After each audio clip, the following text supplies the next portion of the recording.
You will hear a number of different recordings, and you will have to answer questions on what you hear.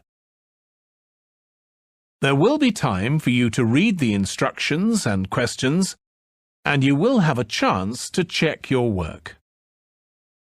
All the recordings will be played once only. The test is in 4 sections.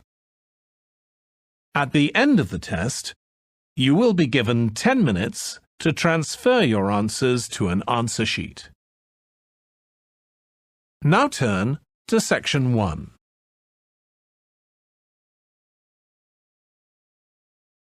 Section 1. First, you have some time to look at questions 1 to 5.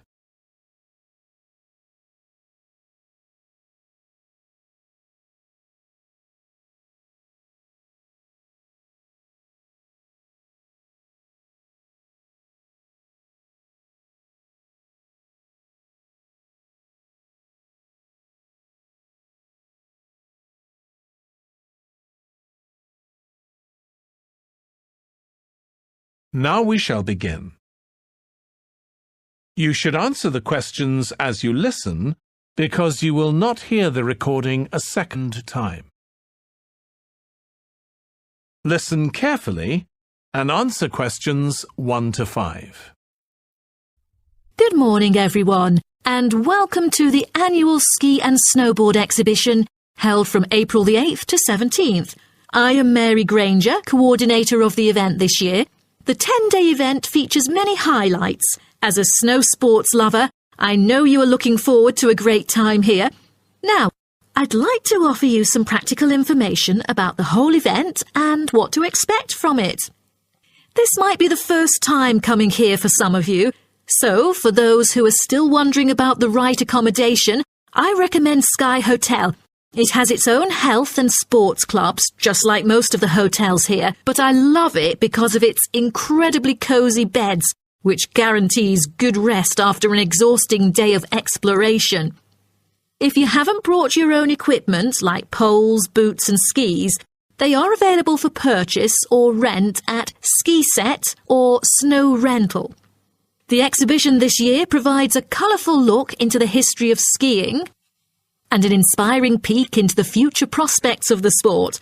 Apart from the fascinating photo exhibitions and the most up-to-date skiing gear like always, this year we have added 4 computers which can imitate the process of skiing, ensuring the same physical activity and sensations that appear during the skiing process on downhill slopes.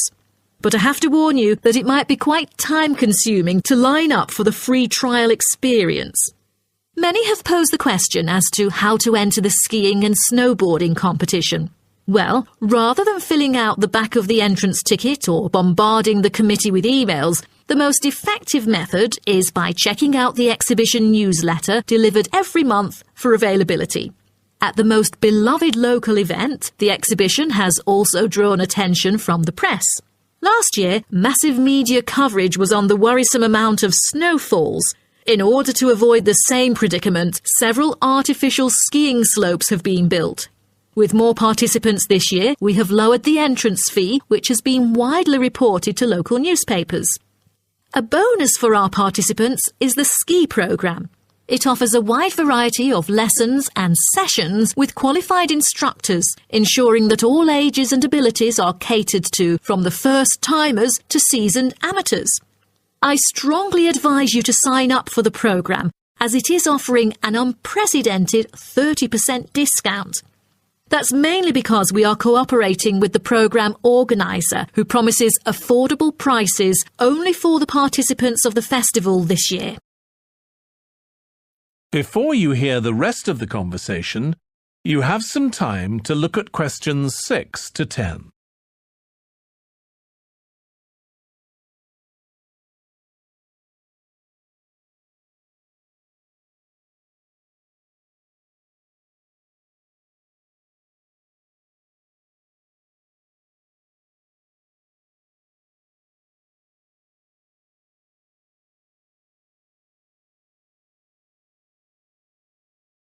Now listen and answer questions 6 to 10. OK, we've got to arrange this programme. Work experience. I believe quite strongly in this myself. Studies are often just too theoretical and the best learning can be on-site. Sure, in principle, but you've got to find the right companies. For business students, it's so easy with all the commercial enterprises around here, but for our lot of engineering students, it's not so easy at all. Last year's education students were easy too. We just put them all into schools. Well, there are a few companies that will accept our students. Building sites are the main avenue to explore, but the trouble is that not many of these places want inexperienced learners around. Why not? Last year when I did this, I think these companies were worried about accidents. Now it's more a time issue.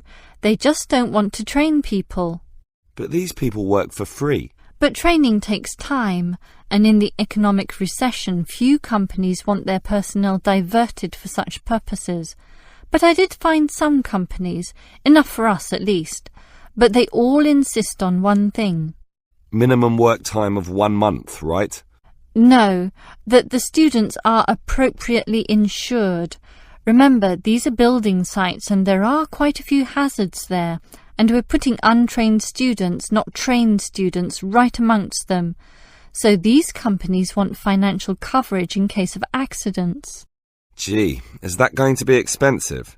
Yes, I'm afraid so, since we live in quite a litigious society. Consequently, insurance rates are sky high, almost unaffordable. I see. Can our budget meet this? Last year we couldn't pay for the programme. This year we can, since we have fewer students to deal with, but we'll nevertheless have to cut corners in certain areas. I never like it when that happens. Neither do I. In which areas do we need to economise? Well, the payment to students is not going to change. After all, they won't do this work unless they can get some money. We'll also continue to subsidise their travel as we did last year. Last year we gave them a completion bonus too. It was a big success. Made them go through the whole month. But not this year. We'll impress upon the students that possible failure could result if they don't finish the whole term. OK, I trust that will work. That is the end of section 1. You now have half a minute to check your answers.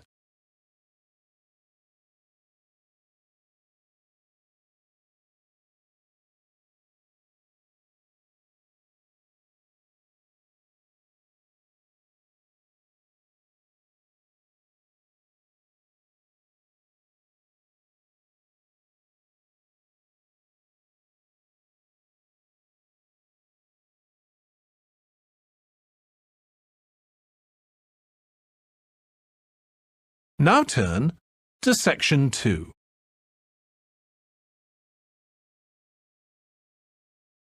Section 2.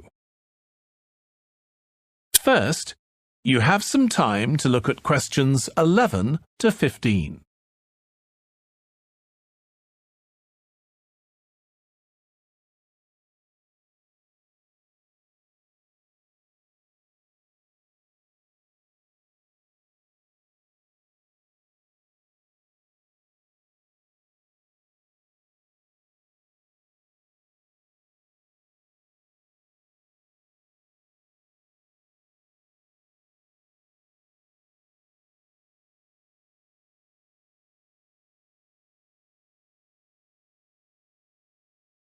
Now listen carefully and answer questions 11 to 15. On behalf of Northfield Sports Complex, I'd like to extend our warmest welcome to you all here this evening. I'm George Dyson, founder of Northfield Sports Complex. I am giving this speech today to celebrate a special occasion. We started the business exactly a decade ago, and today we have developed into a large firm with a sizable group of members. We've also been nominated the most valuable company by Greentown at the Yearly Business Awards, which will be held next week. As experienced and qualified reporters, you are invited here to experience and witness this historical moment of Northfield Sports Complex together with us. Situated within the campus of Greentown University, Northfield Sports Complex is a modern, refreshing and fully equipped facility for sports of all kinds. As part of its commitment to the local community, Northfield Sports Complex is available not only to school children, but also to local residents. It offers a wide range of facilities including a 25-metre swimming pool, paved walking and jogging paths, a well-equipped fitness gym, all-weather pitches, indoor courts for table tennis, tennis and other sports, as well as a renowned skating rink. Different age groups can all find the right sports to participate in. That's why local residents enjoy working out here. As a result, natives here are healthier than most of the people within our nation.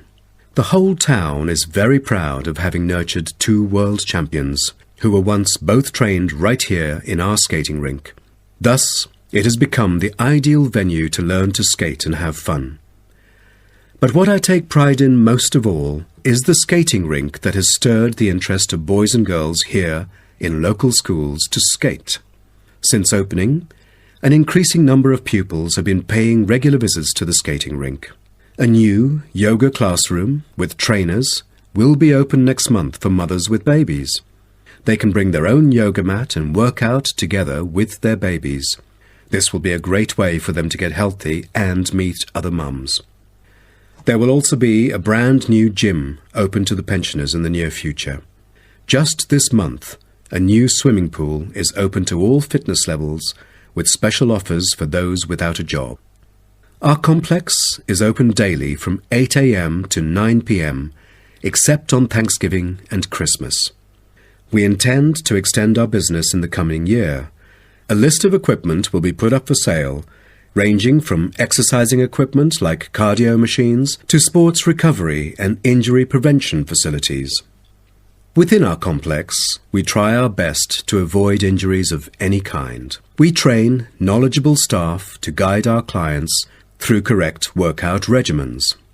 For those who want to further ensure workout safety, they are welcome to apply to be a member of our standing committee.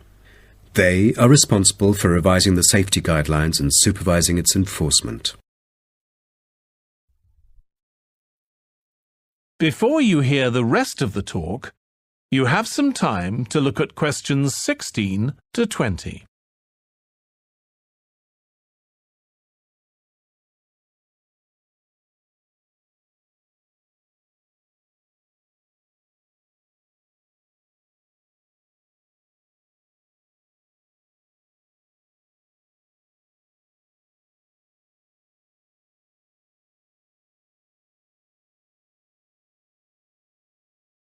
Now listen and answer questions 16 to 20. Now, about the survey, do you have any clues as to what kind of interviewees we should include? How about local companies doing business on clean energy products? Probably not the best choice of respondents. Remember the last time we asked corporate employees to do the questionnaire? Only about 5% of them were actually willing to participate. That wouldn't be enough then. It seems we have to drop that idea. Then maybe we can ask the professors and administrative staff here to help us. They could provide their insights and understanding on energy production. It would be ideal if they would, but I'm afraid most of them are too busy to respond to the list of questions we've prepared. I guess the students here at the university would be more suitable. You're right, and it is a much bigger sample pool too. Also, I think we should include the locals.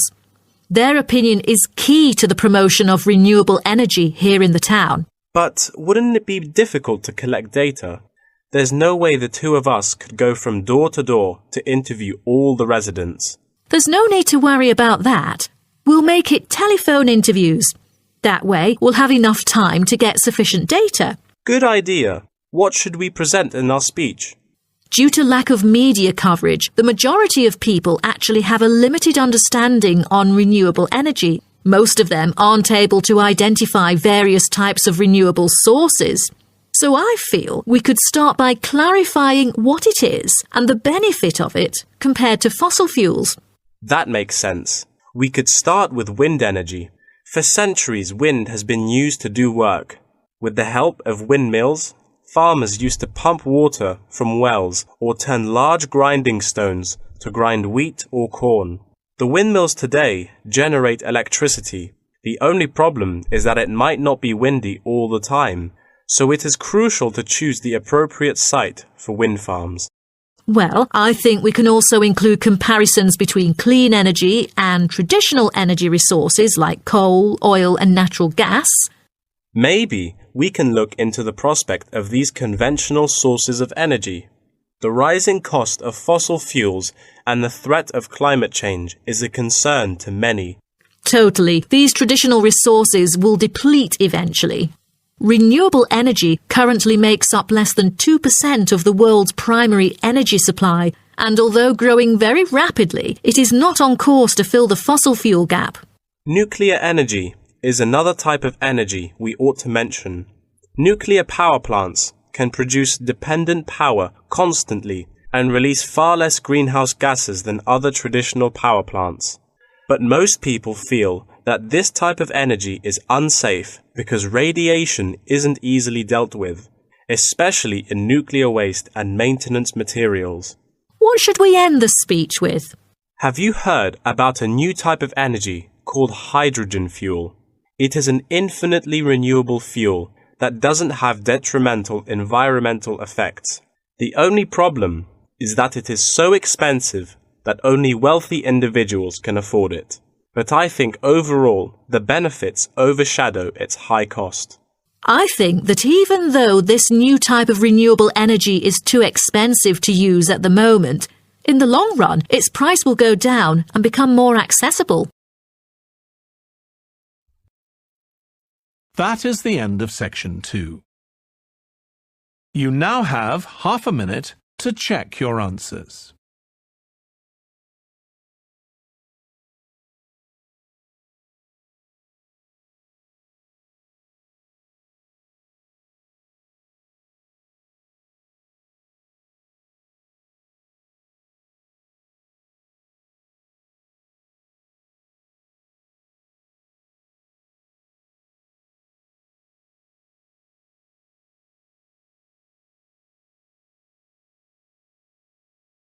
Now turn to section 3.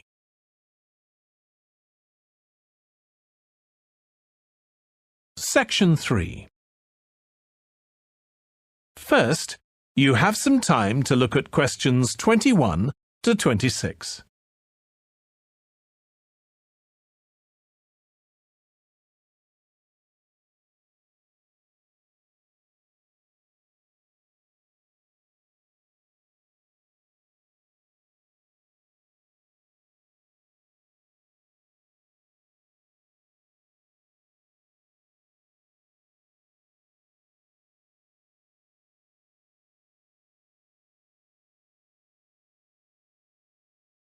Now listen carefully and answer questions 21 to 26.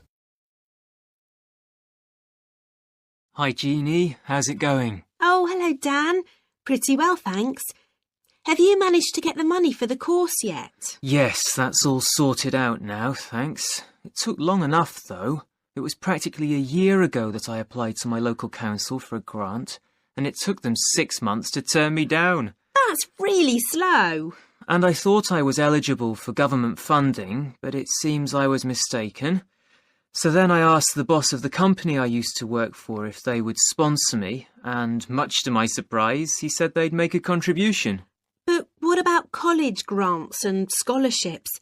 There must be some you could apply for. Yes, there are, but they're all so small that I decided to leave them until I was desperate. And in fact, I didn't need to apply. My parents had been saying that as I already had a job, I ought to support myself through college. But in the end, they took pity on me, so now I've just about got enough. That's good.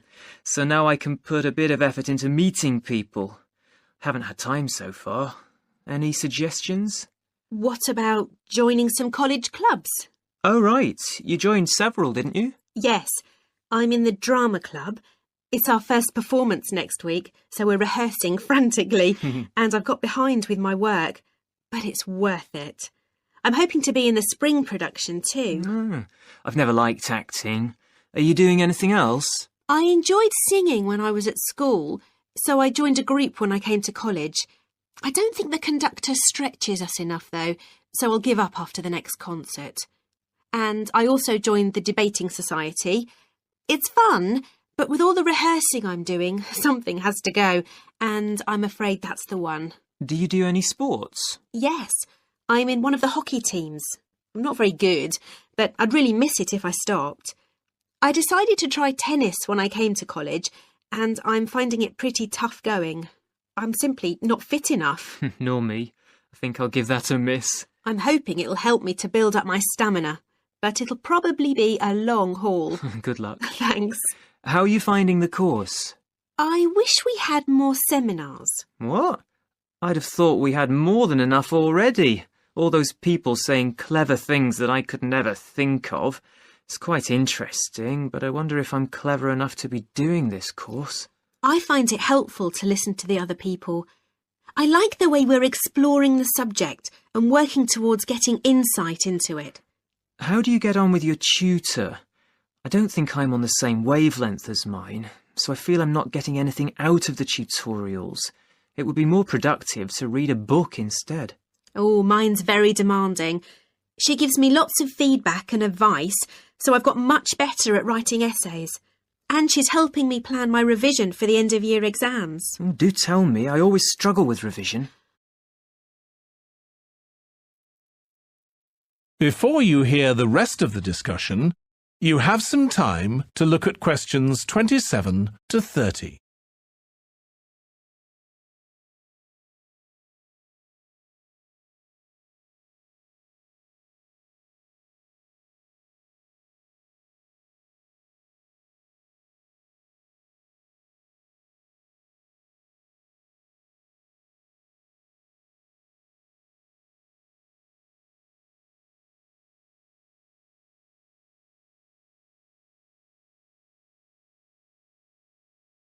Now listen and answer questions 27 to 30.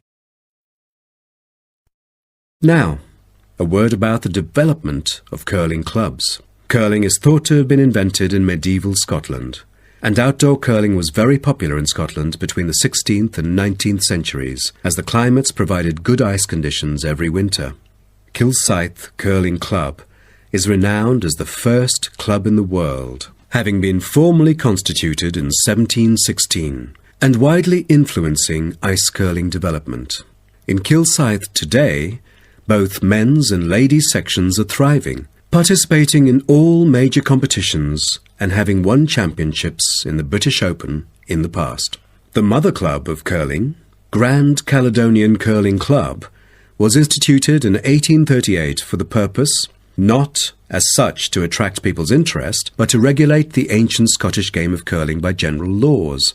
With these official rules, the young curlers could be trained in a more professional way. By 1842, the new national club had sought to obtain royal patronage, and it has ever since been known as the Royal Caledonian Curling Club.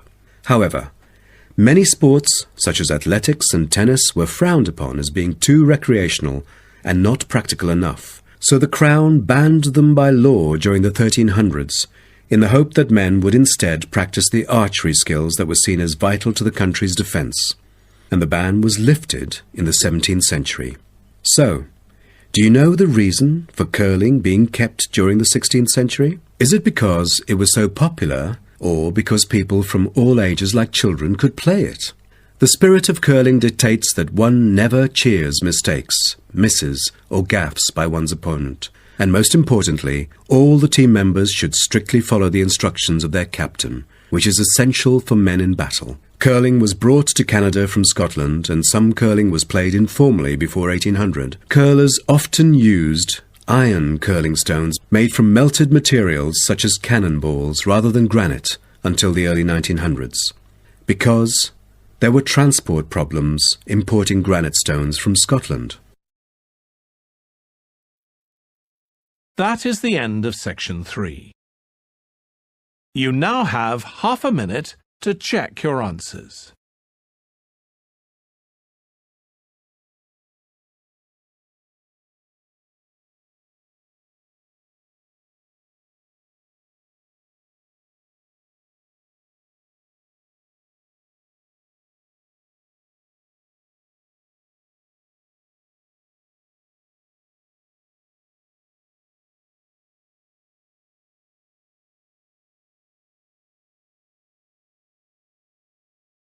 Now turn to Section 4.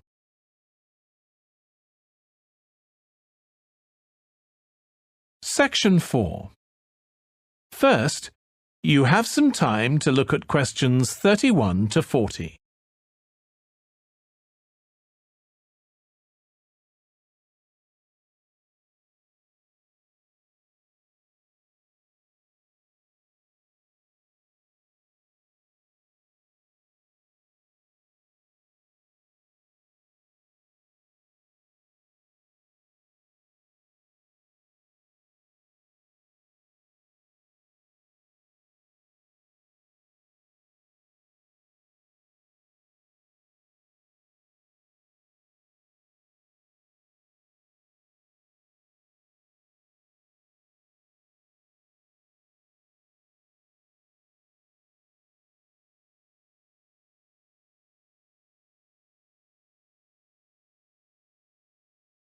Now listen carefully and answer questions 31 to 40. Postgraduates are about as easy to define as catching steam in a bucket. Courses can be vocational, for training, as research, as a preparation for research, or a combination of these. Also, you can choose between full-time and part-time. Increasingly, the approach to postgraduate study is becoming modular. The vast majority of postgraduates are doing short, taught courses, many of which provide specific vocational training. Indeed, there has been a 400% increase in postgraduate numbers in Britain over the past 20 years. Current figures stand at just under 400,000. People undertake postgraduate study for many reasons. These may be academic, intellectual challenge, development of knowledge, vocational, training for a specific career goal, or only vague, drifting into further study. It is essential that you determine the reasons you want to become a postgraduate.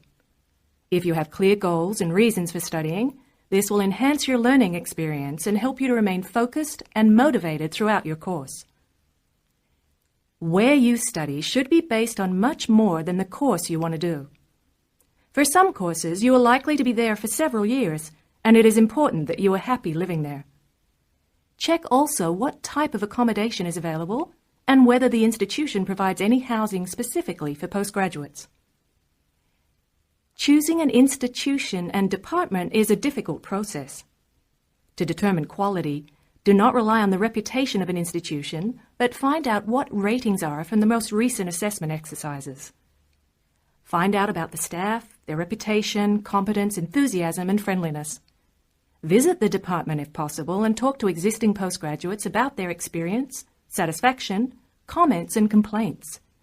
Most importantly, check how they feel about their supervisors. Also, check what facilities are available, both at an institutional level, for example libraries, laboratory and computing facilities, and in the department, for example study room, desk, photocopying, secretarial support, etc. Everyone will have their own priorities here. I'm always anxious to check the computer support available and regard it as slightly more important than library access. Your working environment and the support available to you plays an essential part in making your work as a postgraduate a positive experience. Life as a postgraduate can be very different to your other experiences of education. Things that can distinguish your experience are the level of study, independence of working, intensity of the course, the demands on your time, and often the fact that you are older than the majority of the students.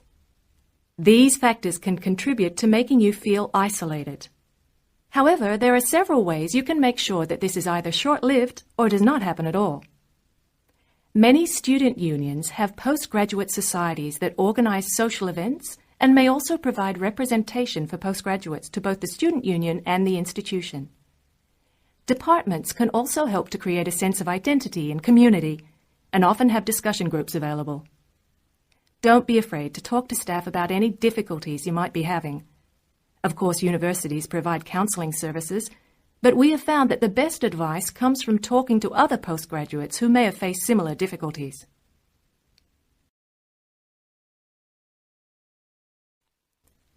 Financial planning is essential, since the government excludes postgraduates from student loans and it can be difficult to maintain your student status with banks.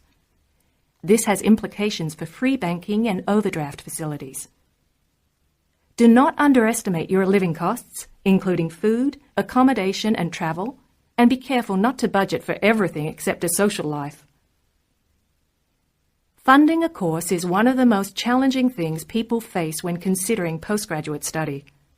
Most postgraduate students are self-financing. They pay, often very large, fees and receive no maintenance income to support their study. Make sure you know exactly what your costs will be. Institutions often hide extra fees like laboratory costs behind the headline fee rate advertised. Funding can come from various sources.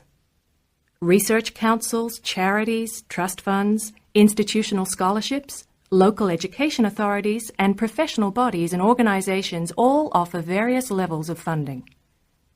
As I said before, the government excludes postgraduates from student loans, so it is essential you look to other sources. Career development loans are available from high street banks.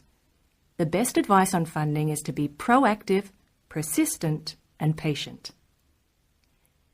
The postgraduate community in Britain is multinational, has a wide range of experience of life and work, and an exciting mix of goals, both career and academic.